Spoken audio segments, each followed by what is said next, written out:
উপজেলা সদরের পরে ইলিশ বাড়ি। এখানের মানুষরা এখানে নদীতে এসে এই মাছ ধরে নদীতে থাকে। এরা 2-3 দিন সপ্তাহের জন্য এই যে এদের বসবাস। এখানে মাছ ধরে নিয়ে আসছে। এরা নদীতে থাকে, নদীতে এদের বসবাস। আর এটা পর্যটন, এই যে মাছ ধরে ধরে যাচ্ছে।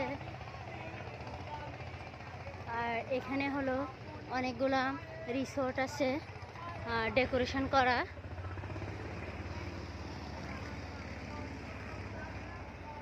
এই যে সূর্য ডোবার মানে অর্থাৎ সূর্য অস্ত যাওয়ার মুহূর্ত। এই যে এগুলা কাঠ দিয়ে 1 তলা 2 তলা করে 1 2 3 তলা করে রিসোর্ট তৈরি করেছে। এই যে এখানে সবাই টিকিট কেটে ঢুকে। এই যে এখানে যাত্রীরা বসা নদীর পাড়ে লেক, খুব সুন্দর।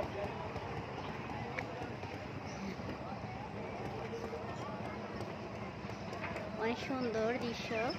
এক পাশে বাগান, এক পাশে জেলেদের জীবিকা নির্বাহ, আরেক পাশে রিসোর্টের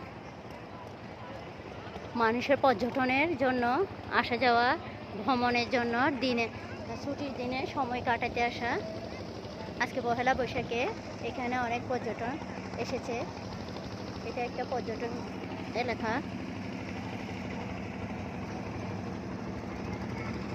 যারা ভোলাতে আসবেন তারা এখানে ঘুরতে আসবেন, সুন্দর রিসোর্ট দেখতে পারবেন। ধন্যবাদ। যারা আমার ভিডিওটা দেখবেন বেশি করে সাবস্ক্রাইব করবেন, লাইক দিবেন এবং কমেন্ট করে জানাবেন কেমন দৃশ্যটা এবং সিনারিটা কেমন, কোনটা ভালো লাগলো আপনার।